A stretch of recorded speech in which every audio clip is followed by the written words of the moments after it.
Welcome to the Alcohol Addiction Podcast. My name is Davy. I am not an alcoholic. I refuse to be anonymous. I am someone that doesn't drink alcohol. I spend every waking moment helping other people do the same. Like right now, in this episode of the podcast, Obi Wan Kenobi, we're going to do things a little bit different today. We're going to have a live podcast with members of Strive joining from various different places around the world. I can see that Stella's there, fresh back from her travels in New Zealand. Hi, Stella. She's back in the UK. And we got Holly online all the way from Hawaii. How's it going, Holly? So people might join in as I continue talking, or it might just be to these two lovely ladies. Who knows, right? But you won't be able to hear them until I unmute them at the end to ask some questions. And yeah, that's what it's all about. So what I'm going to do is I'm going to talk a little bit about a post that Kim made. Kim is one of our newest strivers, and Kim joined the taster. So she came straight into the taster after listening to us on the podcast, and she did the taster and had a wonderful experience, and now she's currently taking the intensive. Now, before I get to the post, which she called Obi Wan Kenobi, I want to just relay back to you her feedback on the taster, because I think it's super important. Because, you know, when you listen to this podcast, you really have no idea what it's like on Strive. You have no idea what it's like to take the taster. You have no idea what it's like to take the intensive. I mean, Kim just had a peek at the intensive and she was like, oh my God, like this is what people do here. You know, it's the only way you're going to get to know these things is by hearing these stories. So this is what Kim had to say, right? Taking a TTAA taster has been one of the most transformational things I've ever done. I've struggled for many years with daily drinking, and it has systematically made me miserable, ashamed, and unhealthy. We can all relate to that, right? Over the years, it has also eroded the relationships I have with my husband and my children. In the taster, I got to really delve into my relationship with alcohol and why I drink. I got to see clearly the structural belief systems around alcohol, which society has been led to believe from birth, and to question those beliefs in depth. What I learned by going through the taster, doing the daily assignments and interacting with fellow strivers was that the lens I was using to look at alcohol was completely distorted, and that there was a different lens available, one that told the complete truth without the con. Now I have completed the taster. I can definitely see more clearly, and I'm looking forward to signing up to the intensive to continue this journey. I found structure, support, and acceptance in this virtual Strive community. This has been crucial for me to move forward in my journey to become someone who doesn't drink alcohol. In my years of searching for support to help me with my drinking issues, I have never found anything like this before. This works. Thank you, Lee, Craig, and all of the strivers who have supported me this last month. You have a permanent place in my heart. Love, Kim. And just a couple of things on that. I mean, one, she says, I have found structure, support, and acceptance in this virtual Strive community. It's not just this virtual Strive community anymore. Lisa has just landed in, I'm going to screw this up, Kauai, in Hawaii, and she's going to hook up with Holly soon. And Stella has just come back from her trip to New Zealand, where she met up with True About Alcohol Ambassador Nikki, and she's also been to Colorado, where she met up with Striver Lisa. So we're all trying to get more personal and to really kind of deepen these friendships that we develop through Strive. Really super important. The other thing is just to say is she's thanking Craig there, because Craig is one of our Truth About Alcohol ambassadors. And if you ever take the taster, one of our ambassador team will guide you through the experience. And Craig did that with Kim, and he'll now stick with Kim to go through the intensive. So we really look forward to seeing Kim's progress there. Now onto a post Obi Wan Kenobi, right? And I'll just read it out to you, and I'll stop in between reading it out, and I'll put my own spin on it or share my thoughts. And at the end of the post, then I'll open it up to Stella and to Holly to see if they've got any questions on what I've spoke about, and to share what's going on in their lives, right, as people who don't drink alcohol. So here's her post. Day 7 here, says Kim, and I had a huge day which involved 4 hours of driving. I drove through town on my way home, and a feeling washed over me as I drove past a pub that I could get a bottle of wine, as it would be so pleasurable to sit down with a nice cold glass of wine when I got home. My resistance, in brackets, I realize that now, said things like, nobody will know, it's okay to have a setback, the pleasure will be worth the pain, yada, yada, yada, yada, right? So if you're jogging down the street right now and you didn't quite hear all that, What basically Kim is saying is she's on day 7 of the taster. She hasn't had a drink for 7 days, but she's driving for 4 hours. She's had a massive kind of day, and she's driving past a pub where she usually stops and goes in to have a glass of wine, right? But she's not in that mindset right now because she's trying to resist against it. But suddenly this voice pops up in her head, which we call the resistance, and it starts saying things like, well, nobody will know if you have a drink, right? And it's much, much better to drink than to not drink, and all this kind of nonsense, okay? Now, what I want to say, just to dissect her post at that point, is that I believe that naming the voice that encourages you to drink alcohol when you don't want to is a really positive thing, okay? Now, I've always referred to this voice as the resistance ever since reading Stephen Pressfield's The War of Art, okay? And if you've never read Stephen Pressfield's work, please read it. The War of Art, Turning Pro, and Doing the Work in particular are amazing, amazing pieces of literature around the resistance. And the reason I use the term resistance as a way Stephen Pressfield coined it is that the truth about alcohol, we are much more about alcohol. Yeah, we help people to stop drinking, but what we really are aiming for is to be people that don't drink alcohol. And that means something very specific to us strivers, right? It's becoming the better versions of ourselves. And resistance doesn't just pop up. These voices don't just pop up in our head when it comes to like, whether I'm going to drink alcohol or not. It pops up in our head when we decide whether we're going to exercise or not, whether we're going to watch the 3rd episode of the OA or not, whether we're going to have our 5th drink of coffee in the morning, whether or not we're going to have sex with our husband or not have sex with him, on and on and on and on and on, right? So for me, the resistance has more of a universal appeal to it. However, there are other people who use names to define this voice, particularly for alcohol. If any of you follow Belle from Tired of Thinking About Drinking, she calls her little voice Wolfie. And Stella, who, if you're watching the YouTube, you can see her lying in bed right now. Stella calls hers Chucky, all right, from the old kind of killer Chucky doll. Remember that, right? So we all have our little names, but I think it's really important because in naming it, and I say it in inverted commas, this voice, we can place the thoughts and feelings beneath a rational lens, which we really need, because if we don't name it and it just is what it is, then what it is a fireball of emotion that is going to scorch you from the inside out. But if we apply some rational and logical focus on it, we can actually start to unpick some of the wisdom that comes from this voice, from all the nonsense. And it is like 80% nonsense, 20% wisdom, right? I also think if you think about it, it's so much easier to engage in conversation with someone when we know somebody's name for some reason, right? Well, it's like one of the first things you say to people, isn't it? What's your name, right? So for me, naming something is really, really powerful. Now, in terms of creating this conversation with resistance, right? Now we've named it. We can have a conversation with it because we know its name. We know it exists. It's more relevant to us. It's almost like we've dragged it from the subconscious into the conscious thought, right? It's always better to have this conversation with it in writing. So you either get a notepad like this and a pen, okay, and then you write down the conversation that you're having with your resistance, or you type it out on your keyboard. Either way, the way I look at this, if you think about football or sport, all right, let's say you get 2 teams of equal skill level, and one's playing home and one's playing away. Well, scientific research will show you that a team that's playing home will have an advantage over the team that's playing away. Okay. Now, if we start to write out what we're doing is we are taking home court advantage. We're saying to resistance, hey, if you want to play this game, come over to my fucking backyard and play it, right? Because we're writing this shit down. That is our home turf. That is our arena. If you don't do that, then what is going to happen is you're going to continue to have a conversation in your mind. And your mind is the resistance playground. It's where the resistance hangs out and where he is more familiar. So really important to write shit out, right? Now, what happens when you start to write things out and you start to have this conversation and lay it out on a piece of paper, this is the beginning of cognitive dissonance, all right? And I'm just going to do a quote from the American psychologist Leon Festinger. I don't know if that's how you pronounce his name, but he says, when dissonance is present, in addition to trying to reduce it, the person will actively avoid situations and information which would likely increase it, okay? Let's say that again.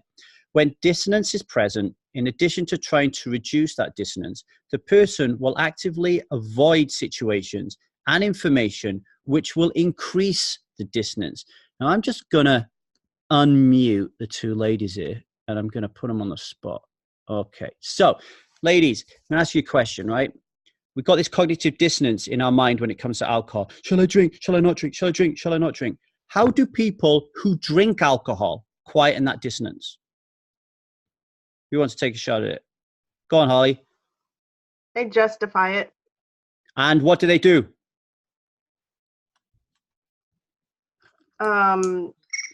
They try to tell you that, and they try to tell you that it's not, it's moderate.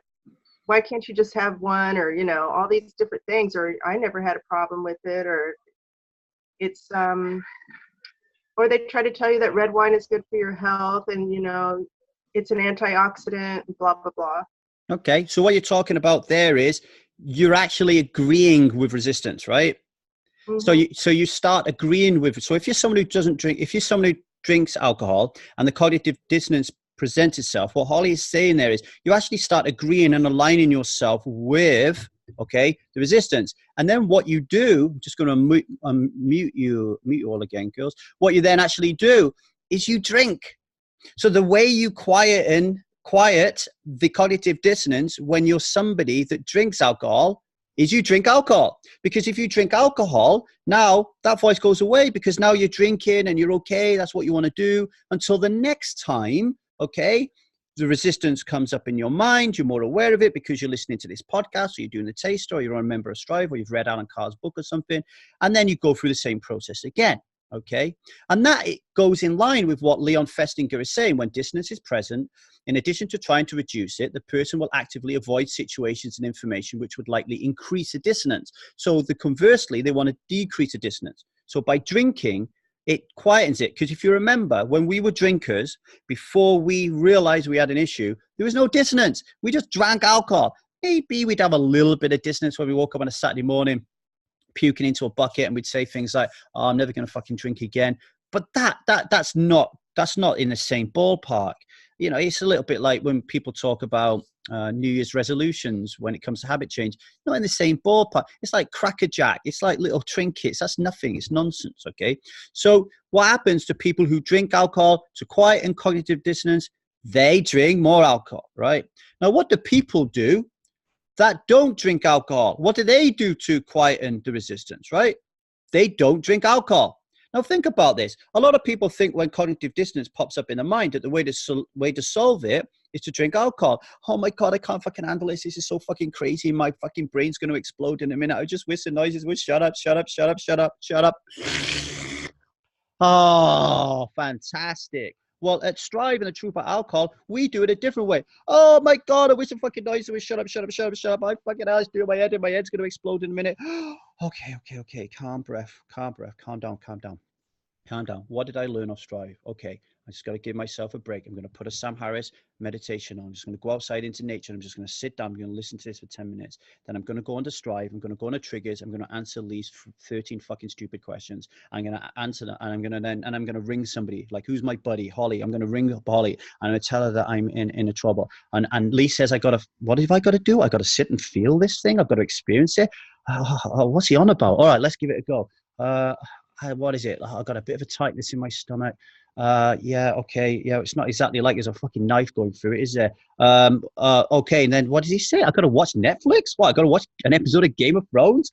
1 hour later, whoa, let's put another episode on. Yeah, you know what I'm getting at, folks, right? I'm having a bit of fun and poking a bit of fun there. But we don't drink alcohol. And if we don't drink alcohol long enough and we continue to not drink alcohol long enough, then guess what happens? There is no Chucky, there is no Wolfie, and the resistance that raises itself in your head, which will always be there, will not be pestering you about alcohol. He would have moved on about your no-fi gap or whatever is fucking in the news today, right? He will not be talking to you about alcohol. So that is really important. When it comes to cognitive dissonance, we need to create cognitive dissonance, because the reason very often that we're drinking alcohol is that we don't have any cognitive dissonance anymore. We hacked the head off that beast when we was in our teenage years, right? Now we become so addicted to alcohol with 10 to 20, 30 decades, not just of drinking the stuff, because look, let's be honest, right? How many people listen to this podcast or who have joined Strive or in the taste or in the intensive, right? How many of them have had really bad withdrawal symptoms from alcohol, right? I haven't had many people come to Strive that have had really bad withdrawal symptoms from alcohol. Over like 4 or 5 days, it's done, right? So it doesn't matter that we drunk this stuff for 30, 40 years physically. What is happening is mentally. It's all the bullshit that we've kind of like consumed from social media, from TV, from movies, from adverts, from sitting on the back of an aeroplane and seeing a gin advert in front of you and your 2-year-old kid, right? To like your entire social structure. That stuff that you've had for like decades and decades and decades, if you didn't have a mechanism whereby you could silence a cognitive dissonance, you'd end up in an asylum. And you've done a really good job at that. But what I'm here to tell you is, right, you can quieten that same noise. You can quieten that cognitive dissonance by not drinking. All right. And Holly's evidence of that. Stelly's Stelly? Who's Stelly? Stella's evidence of that. I have evidence of that, right? You can do it. All right. So I'm going to go back to the post that Kim wrote. Then it was like Obi Wan Kenobi whispered in my ear, she said. So think about it. She's driving past the pub. The resistance is starting to pike up and say to her, go into the pub and have a drink, etc., etc. So she says, Obi Wan Kenobi pops up into her and says, remember your training. All right. And I thought, there's no bloody way I'm logging on to Strive in the morning and telling everybody that I drank. There's no bloody way I'm going to pretend to you all that I didn't. And I thought about how I would feel in the morning having broken my vow. Okay. I remembered Lee saying before I took the taster vow to not drink for the duration of the taster, that I had to use, and she puts this in capital letters, every tool I have to avoid having a drink before I drank. I didn't have to use them all, as Obi Wan Kenobi stepped in with his sage advice, and I was relieved. So the craving is over. And I think I'll post this one in Triggers too. It was quite a strong one. I got through it, which I'm impressed with, because it can be a slippery little sucker. I like the way she said sucker there. I would have used the word fucker, which rhymes like sucker, by the way. 2 days ago, I found a fabulous restaurant in Silver Lake called, oh, this is me. God, I'm going too far here. All right, so that's Kim's post, okay? Now, in relating to Kim's post, 2 days ago, I found a fabulous restaurant in Silver Lake, right, in LA, called Bowery Bungalow. If you're ever in Silver Lake and you like Middle Eastern food, go to Bowery Bungalow, right? Now, at the time I went in there, I'd been on a ketogenic diet, whatever you want to call it, keto diet, whatever, okay, to try to reduce my bloating in my belly. I have a bloating issue, right? So I've been eating keto. And during the ride there, I was reading an article by the medical medium. Has anyone heard of the medical medium? The guy who's telling you to eat, he was like screwing the whole world of celery stocks, right? So he's the guy who's telling everyone to eat celery, and you can't buy celery anymore because of medical medium. Well done, medical medium. Anyway, so I read in an article on bloating by the medical medium because I've got this keto thing and I've been trying to eat keto, but all of a sudden, I'll give you an example, right? A couple of days ago, I'm in a museum. It's 4:30 in the afternoon. I'm absolutely starving. I'm just looking at some art, and all of a sudden, my belly just went whoop. Honestly, it looked like I was pregnant. I hadn't eaten anything, nothing. I was hungry, but there was something going on in my stomach that was causing this whoop, all right, this big fat belly, okay? So I was reading about it with a medical medium, and the medical medium started to say that, you know, all this keto nonsense about eating all these fats, even healthy fats like avocado, coconut oil, etc., it's going to fuck up your liver, right? And that is going to lead to bloating because your liver is going to be overworked, right? Okay, now I'm not here to debate whether Dr. Will Cole, for example, who's going to be a guest on the podcast soon, who wrote the ketogenic diet or the ketotarian diet, and medical medium, who's right or wrong. I think it's all different for us, right? But this what I'm going to say next is really important, okay? Reading the medical medium saying, hey, you know, you don't have to just eat fruit and vegetables, because if you do, you can have a problem with your liver. Whoa, didn't resistance rear up in my head, right? So all of a sudden it was like, fuck it, I'm going to go to a Middle Eastern restaurant and I'm going to eat couscous, right? Not exactly like, you know, it's not like I'm like whacking some heroin in my veins or fucking hardballing coke. This is how mad I get. Like when I go on a fucking mental meltdown, I eat couscous. All right. So I go there, and the guy comes along, the waiter guy, who looked a little bit like Zac Efron. And after he'd left, actually, I turned around and said to Liza, I've got a man crush on this guy. Like I kept calling him over to order shit I didn't even need, just because I wanted to look into his eyes, right? Anyway, so I fall in love with Zac Efron, and he asked me what I want, and I said, I'll have that couscous thing, you know. And I said it like, I'm fucking hard. I'm gonna eat couscous, right? So he gets this couscous and I eat it. I just think, fuck it, I'm going to eat this couscous, right? And most of you will know that I don't eat sugar. I don't like eating sugar. Like, you know, it's something that I don't like doing. I've worked really hard to do it, right? But then, like, after like the couscous rush, like I'm just like fucking crazy now. So I'm like, I call Zach over again. And after like 10 minutes of looking into his eyes, I say, Zach, I'll have some rice pudding. So he orders some rice pudding, right? Now, why did I eat the couscous and why did I eat the rice pudding? Well, I ate the couscous because I really, really, really wanted to eat it, right? I ate the rice pudding because I really, really, really wanted to eat it. Okay, now this is important, tying into the Obi Wan Kenobi post. The reason we succumb to our triggers so easy and so quickly, all right, is because, and there's no other way of dressing this up, we fucking love drinking alcohol. All right, we love it. We love it so much that when our triggers come and our cognitive dissonance comes up and resistance pipes up and says, hey, I think you should drink that alcohol.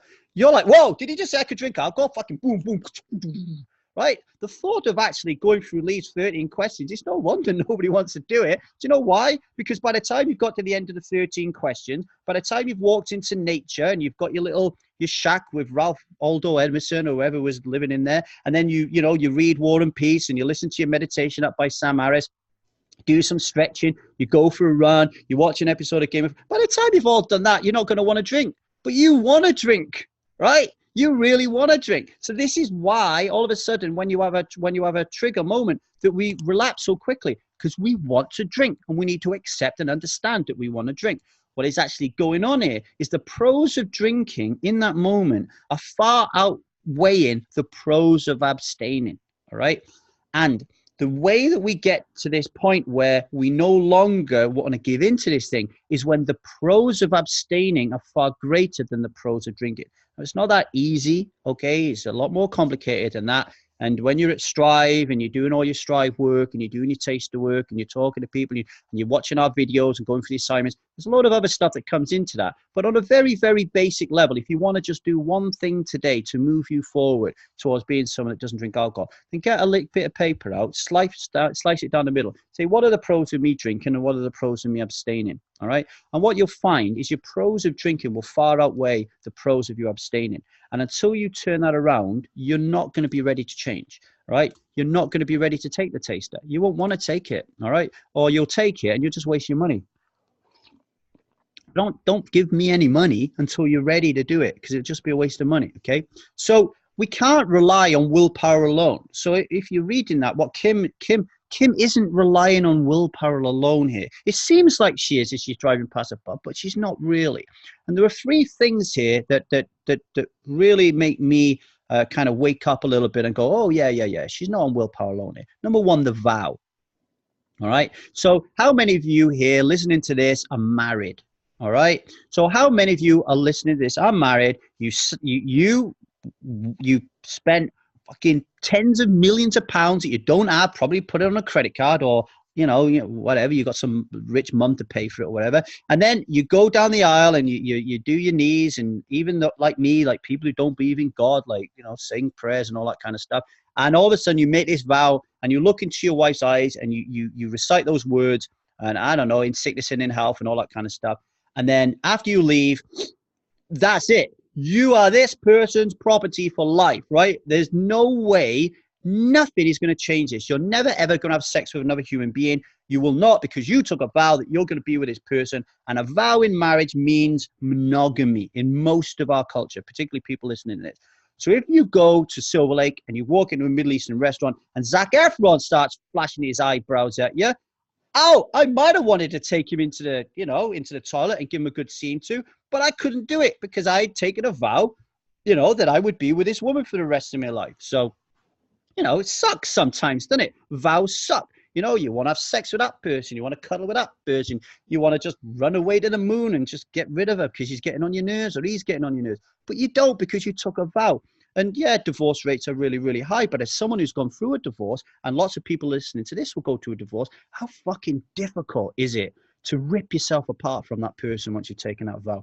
It is so, so difficult, right? So, so difficult, okay? So we know and understand the power of the vow. Now, if you can transfer that power of the vow, the marriage vow, to your vow to not drink alcohol, now we're talking some serious shit. right? Because now a vow means something. Like it's super, it's almost like on a consciousness level. It's like it's a visceral thing. It's not like, you can't even explain it. But if you were married, the likelihood that you're now going to jump in bed with somebody else, it happens. Don't get me wrong, it happens. And it normally happens when you've had a drink of alcohol. But if you are not drinking alcohol, the likelihood of that happening is really, really, it's really minute, because you have taken a vow, and that vow aligns with some pretty serious core values, one of them being integrity. Okay. So when we're in the taster, when we turn around and say we're taking a vow, we're putting our integrity out there, right? We're putting our integrity out there. Now, this is super important. When you take the vow to not drink for 27 days and you drink during that 27 days, but you've really, really tried hard not to drink, or you tried everything in your power not to drink, then that gets a pass for me, right? That gets a pass, because you are really trying to actually overcome one of the most powerful addictions in the world. But but you're trying, and this is what I'm going to say, second and third is what Kim talks about. You have created a toolkit and you've used that toolkit. All right. So if you create a toolkit whilst you're doing the taster, or while you're at Strive, or while you're on the intensive, talking and sharing and asking all the experienced people on there that have done these things, if you do that, okay, and you create that toolkit, then you must fucking use that toolkit. All right. Now, not using that toolkit is the quick, fastest way for you to drink alcohol. So if you love alcohol and you have a trigger and you want to drink, don't use your toolkit. All right. But the reason Kim got through it is because as she was driving past that pub, she used her toolkit. Obi Wan Kenobi popped up. That's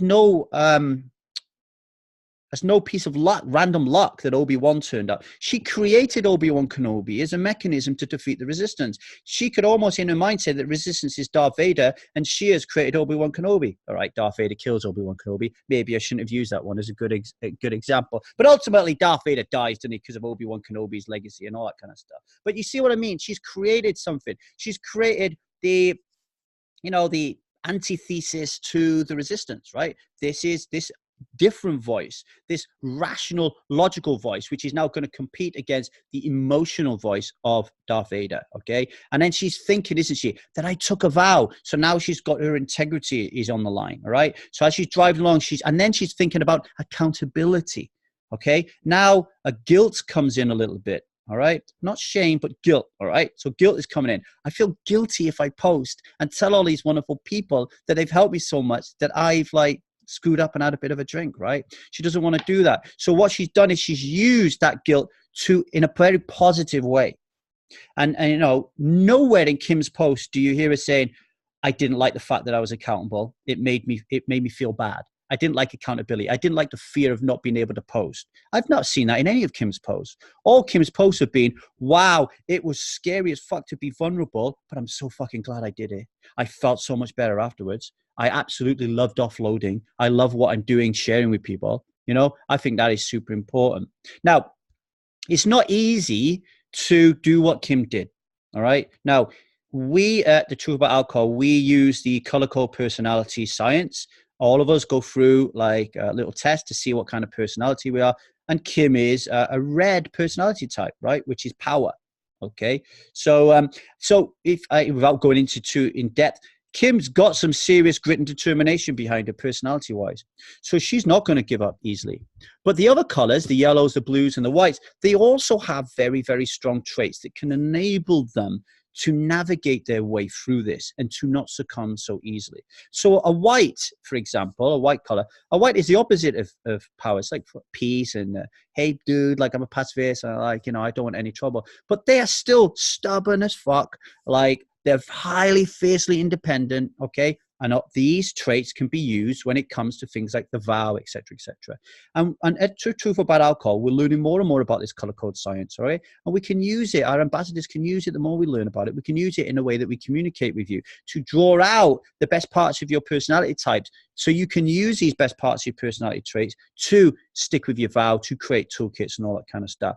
And the more you do this, the easier it gets, okay? This is really important. So she's on day 7 there, day 8, day 9, day 10, day 11, day 12. The further you get away from having a drink, the fewer triggers you get and the more capable you are of sitting with that feeling and letting it pass. Okay. So getting timing is really important. Okay. So we don't want to use willpower to do it. Like using willpower to deal with this is a little bit like going to fight like the guy around the corner with a compass in your hand and he's got a cricket bat, or it's like, I did that actually when I was 10. I had a compass and a kid had a cricket bat. That's why I use that as an example. Didn't end well. So that's the thing, right? You want to go there with some real power behind you. Okay. So for me, willpower is not the thing. Being a strive, taking your vow, creating a toolkit and using that toolkit is super important. Sitting with the feelings, which Kim did as she was driving, okay, is not as bad as resistance makes out. I'm telling you, I've had this feedback across the board, unless you are somebody who sits on the very, very end of this alcoholic spectrum.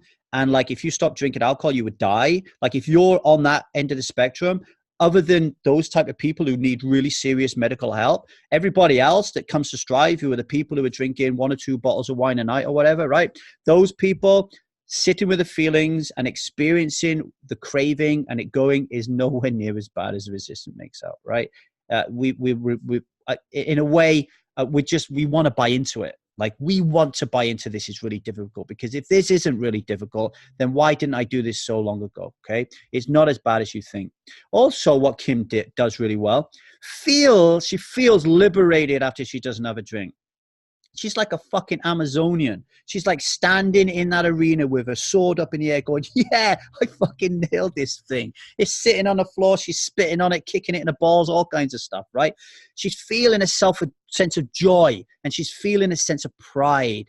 Now, if you can, once you have a mini accomplishment like she did, you have to really, really soup up this joy and soup up this pride, okay? It's really important, because the way that our brain works in creating declarative and non-declarative memories, which we learn a little bit about in a taste, but more in intensive, it's all about connecting emotion with thought, right? So we need to be, right now, we have joy and we have pride associated with drinking alcohol, don't we? We don't want that. We want to associate misery and failure with drinking alcohol, and joy and pride of not drinking alcohol, right? That is what we want to do. So celebrate the victory, really super important. What else have I written here? We have to also acknowledge that most people are not like what Kim did here. On day 7, Kim got through this. On day 12, Kim didn't get through it. She did succumb to a trigger. She did use not all of her tools in her toolkit, some of them, but she had a drink, right? But then, get this, day 13, 14, 15, 16, 17, 18, 19, 20, 21, 22, 23, 24, 25, 26, 27, and counting, she has beaten this beast every single time. Now, is that a failure that we've had one drink in 27, 30 days? Or is that a fucking heroic, amazing run? I think that's brilliant. I think it's amazing, right? And that is the way Kim has been looking at this thing. Now, what Kim did on day 12, when she did have a drink, is super important, okay? She mined that incident for all the gold she could get. I tell you, I believe Kim's progress is been accelerated because she drank on day 12. Now, I'm not saying that you should go and drink. And please, right now, resistance is in your head saying, Lee said I could have a drink because it's really good that I can experiment. No, it's not. It's not good, all right? Try not to drink. But if you do drink, the worst thing you can do if you drink is give in to resistance, let shame and guilt take it over and run away. What Kim did is she said to herself, I got to fight this. And she went straight on the triggers and she posted the 13 question. The next day, she did the same. Next day, she did the same, okay? Think about the courage that it takes. That everybody knows you're on a mission to stop drinking. You told everybody you're not going to drink. You told everybody you've taken a vow, and then you drink. And now you've got to post and tell everybody. Imagine how fucking scary that is, how fearful that is, right? But here's the thing, at Strive, when you do that, everybody comes out of the woodwork. The strivers who very, very rarely post, they come out and they support you when you're posting triggers. They come out and support you when you introduce yourself for the first time, because they know and they remember what it felt like. And you get all that support. And all of a sudden you're like, oh my God, I was worrying that I was riddled with shame, and I was worried that I'd let everybody down. And everyone's like, don't worry about it, man. We've all done the same thing. It kind of happens. But now the most important thing is pull up your britches, get that sword up again. What can you learn from this experience? What was it about alcohol that fooled you into believing it had value? Let's work on that, right? Get back into the arena. That is super, super important. You need to find the courage, okay, to post in the triggers category. And because courage, if you read anything about Brené Brown, is really intertwined with vulnerability. Okay. And working at Strive, for me anyway, the best way that you can develop courage by being vulnerable is by posting on Strive every day how you feel. Okay. My wife pisses me off because of XYZ. What's one for me right now? Just like, I'll be vulnerable with you, right? I have a 2-year-old kid, Zia. She slapped me in the face the other day. You know, it's like my whole world had like fallen apart. She screams. She has tantrums. She acts like what I would call a little princess. And my brain keeps going back to Jude, thinking, why? Jude wasn't like that. Why is this kid turn into a monster? What am I doing wrong as a dad? What am I going to do on a plane when everyone's going to look at me going, whoa, that guy can't control his kid, right? You know? So last night, I was very vulnerable. Spoke to my wife about it and said, hey, look, I'm really, really struggling here and I need your help and support. But more than that, I just want to tell you how I feel. I want to tell you how I feel. I think my kid's a monster, and I want to tell you I think that. Now, that is being vulnerable to say that you think your kid's a monster, because obviously she's not a fucking monster, right? And then people come out and go, oh, well, yeah, I had 3 kids. One was an angel, one was a prick, one was a real fucking idiot, and that's just life. And all of a sudden I'm like, okay, I can deal with this a little bit better. But to deal with it on your own, you drive yourself around the twist. Right? You remember the old adage, right? We drunk alone. We all drunk alone. But we don't have to stop drinking alone, all right? So developing that courage, do it on Strive. Strive is a place you need to be. I just asked for feedback on all my strivers. Why did you come here? What was it about it that made you, to draw you? One of the number one things that people said about, I realized I couldn't do this alone. I was fed up of trying to do it alone. I realized that I needed support. So there you are, Obi Wan Kenobi. I hope you got some benefit out of that. I'm just going to unmute the ladies. Do you have any questions on that while I take a deep breath after I've wobbled on for 40 minutes? I did a meeting last night with Nikki, Kim, and Anna. And Kim was, she's very bright and determined. And you can just see it in her. And I had no idea she'd already stopped for 18 months before. Mm. So she's been round and round and round with this beast for a long time. Yeah, and she's saying that what she's experiencing now, she's never experienced before. So even in those 18 months, she's never, something different is happening with her. Just like when I went to AA and moderation management and the whole thing for 10 years, it never clicked like it did when I got your message. It always felt like, and I told Kim this last night, it always felt like it was something I had to give up. And my sponsor in AA even told me that I had lost the privilege to drink. Well, what makes you want to drink if you're a rebellious person? Yeah.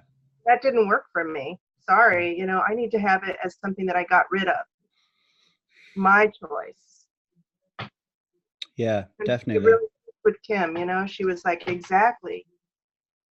And that was on so we have a Strive Australasia meeting now because we can't get everybody on the same meetings because we're global. But I can get both of them. Yeah. Good. It's good to have you here, Holly. It's good to have you here. 5 o'clock in the evening for me, but it was the next day in New Zealand, of course. And this morning it's 9 a.m. So. And it's good to have you here. How long is it? How long have you been someone who doesn't drink alcohol now? Almost, let's see, it's been 1 year and 3 months. And how do you feel? Victorious. I still got my sword. I'm still in the ring, the gladiator. The gladiator. What about you, Stella? What's going through any questions on anything I've just waffled about? No, not really. Or points you want to emphasize? Points sometimes like triggers, for instance. When people get triggers, a lot of the time you're just thirsty, hungry, tired, and what else did I think? That how I am in myself, that's what I feel it is. So first of all, I take a drink, I eat something, and just 3 breaths, and then I've sort of like had my 3 hits. I've leaned it, I've learned it, and then I love it. So I just think, oh, I'm there, I'm fine now, and it passes. I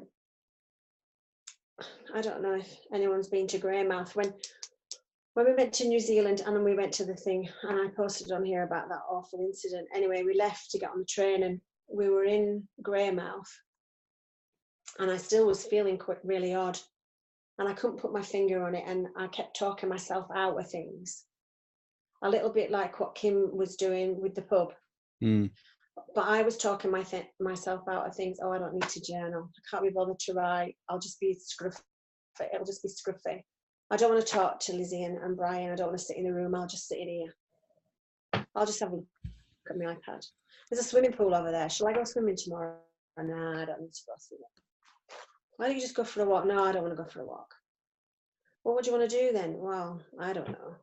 So there were loads of stuff going through my mind. Anyway, I just pulled myself back, did that breathing again, because you forget to breathe. You kind of like you don't hold your breath, obviously, so you're going to die, but you just don't, you just kind of like shallow breathing instead of, you know, like that big deep breath. And I just sat with myself for a minute, and then that's when I realized, start journaling, because there's something going on, and you're not, and it's all like all the chat is going on in your head, and it looks like the telly when it's finished, when it used to finish with the fizz. And I couldn't put it all straight and put it into place. So I started journaling. One of them was, I felt like I'd abandoned the people when I left on the train. I hadn't had enough exercise, and I hadn't drank enough water in the day to compensate for my over-processing brain. And that's when I realized that even when you're overthinking things, well, me personally, I actually need to make sure that I've got enough water, that I've drank enough, and that I've took enough food in. So yeah, that helped loads, because you see, I thought, oh, I'm fine, you know, I'll be okay. And then that massive thing happened, and I thought, actually, no, I'm not okay. I mean, even talking about it now, I can feel it being funny in there, and going back to thinking, where do I go that's safe? What happens if this happens? What happens if that comes back? What if this does this, and this? And I had to process it all in my mind, and I was thinking, would you drink right now? If you could have access, what would you drink? And I thought, well, maybe I would, you know, maybe why don't you just take some caffeine? So I sat and drank all the coffee that was in the room, because there was nothing else in there that I normally have. I didn't take no nettle tea, I didn't take anything that I normally drink. So yeah, actually that's the first time I've ever been close to feeling something like how Kim felt in a long time. And it sort of shocked me. And then I thought to myself, when I was safe and I was in Greymouth and I was sitting on my bed, am I only thinking these things now because I'm safe? And I felt unsafe when I was, you know, in Christchurch. Is it because I felt unsafe there? And now I'm thinking all this stuff, and I'm being able to think more clearly when I thought I was thinking clearly there. So yeah, that's the first time I've ever come across that. It were a bit, yeah. So I get everything you said just now, and I've been jotting it down. And for me, that willpower at the beginning turned into like a feeling of adrenaline.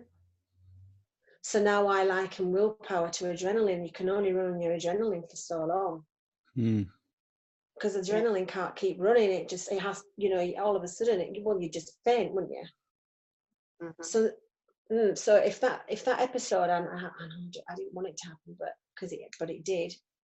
If it hadn't done, I wouldn't have been able to kind of like piece together like the end bit, you know, like that film when you say like in the intensives we make a film of our lives and stuff. That's a whole chunk that would have been missing out of mine, and now the chunk's not missing now. I've filled my film in with that big chunk that was going on from my younger life, and then I've got my middle life, and then I feel like I'm having like an end life, if you see what I mean. Well, does that make sense? Well, you're more a word that I hear a lot throughout Strive is clarity. So once you're not drinking alcohol, you develop a greater sense of clarity. And what you're doing at the moment, it sounds like, is you're piecing back together a life, or trying to analyze, well, if I want to be the better version of who I want to be, then what does that look like? What does my environment look like? What do my values look like? How do I think? And it just sounds like because you've got this clarity and you're thinking about these things, that these life lessons suddenly they're there right in front of you. In this case, like through a really traumatic event, like if people are listening to this and are not aware, Stella was very close to the incident where 43 people were shot and killed in New Zealand, in Christchurch. So that's what she's talking about. And yet without this clarity, these pieces of this puzzle, and it sounds like you've just found the last piece, they'd still be scattered all around the place. We wouldn't even be looking for them. And that to me is the real tragedy about alcohol, and why I believe that alcoholism. Okay, how do I put this? So we know on the intensive we talk about the alcohol spectrum, and we say that there is no alcoholic. We're all on that spectrum, and the spectrum kind of leans down a little bit, like the pitcher plant with Alan Carr's, in Alan Carr's book. And towards the bottom here of this spectrum is the person who is really screwed up. Like, they're quite evidently, you'll look at them and you will very quickly put them into your archetype of what an alcoholic is being ingrained into our mind, right? So they're disheveled, they're fucked up, they look really bad, they're homeless, like they piss their pants, they got a bottle in a brown paper bag, right? Then I've lost my train of thought. Give me a minute. Okay. And then at the other end of that, or somewhere else on that spectrum, you've got my dad, right? And my dad has been drinking every weekend, okay? And a couple of times in a week for, what is he now? He's like nearly 70, so like 50 years or whatever, right? And if that's my dad, or anyone around my dad, if he's an alcoholic and you had a show of hands, no one person is going to put their hands up, right? But the guy who's at the bottom end, like the fucked up end, we know that he's got a real issue, so people can help him. Like, he's wearing a big banner saying "I need help" just by who he is. But my dad is hidden. What alcohol has done to him is hidden him, right? And for me, that's where the real tragedy lies, is that when he dies, he will have died a life that has not been as fulfilling as it could have been. Now, I know a lot of you could probably say, well, that's a real subjective thing to say. How do you know your dad's not lived a more fulfilling life? He could turn around and say, well, I was really fulfilled in my life. I know my dad. He's my dad. There's no way on earth that man has led a fulfilled life. He has been held back. And the tragedy is, he doesn't even know he's holding himself back. He doesn't even know that he's making choices that are nullifying his experience, that are making him ill, that in the next 10 to 20 years are going to be really defining moments for my parents. Because this is where the years and years and years of drinking and smoking are going to come back and bite him in the ass. Because, there is very few glorious deaths with people, when it comes to these type of things. That's the tragedy. That is why we do the work that we do, I think that's like really super important. I don't know why I went on to that. What did I go on to that for? I think Stella was able to get closure to the incident when usually you would just drink because it was so painful.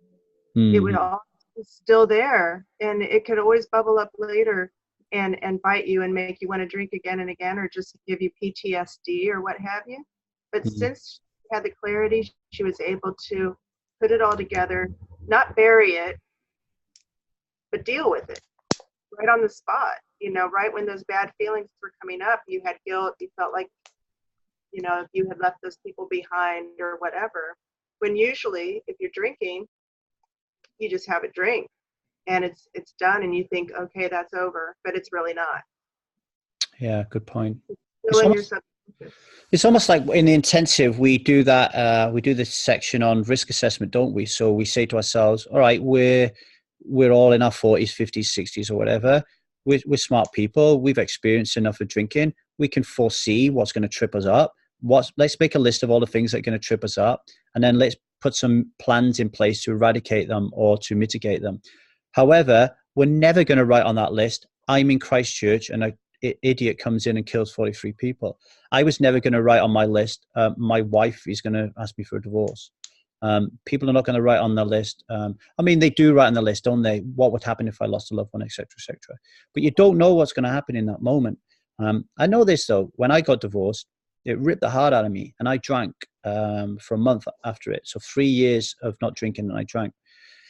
And I could tell you this, had I drunk, if I got divorced today, okay, and I drank as a result of it on day one, by the end of day one, or maybe on the morning of day two, I would be on strive.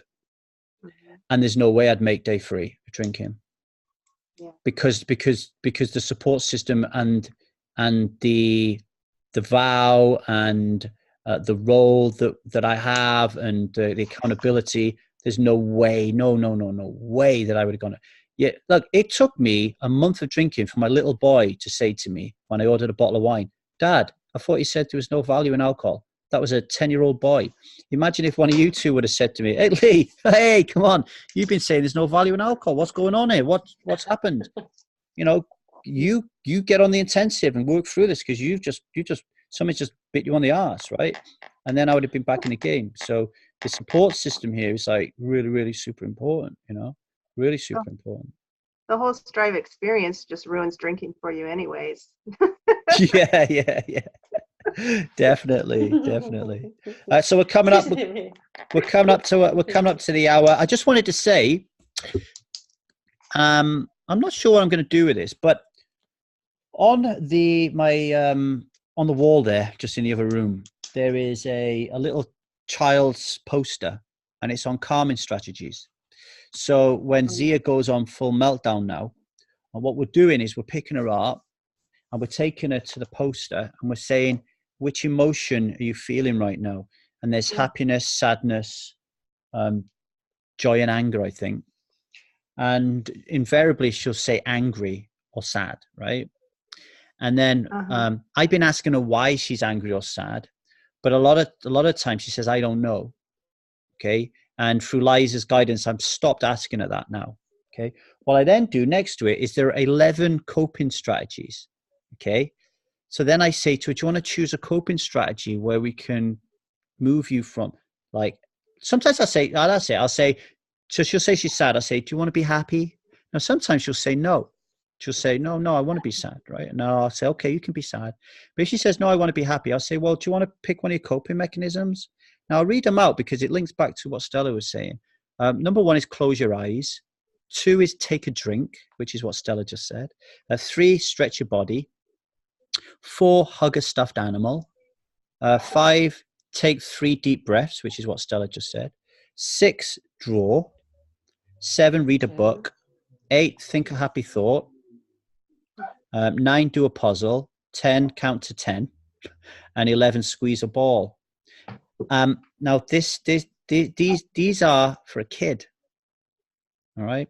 Now I'm going to be writing a poker article about these actually in a short while, but I'm also going to be incorporating this into the intensive because it's about tacit knowledge and explicit knowledge, which is something that I've just stumbled across in The Happiness Hypothesis by Jonathan Haidt.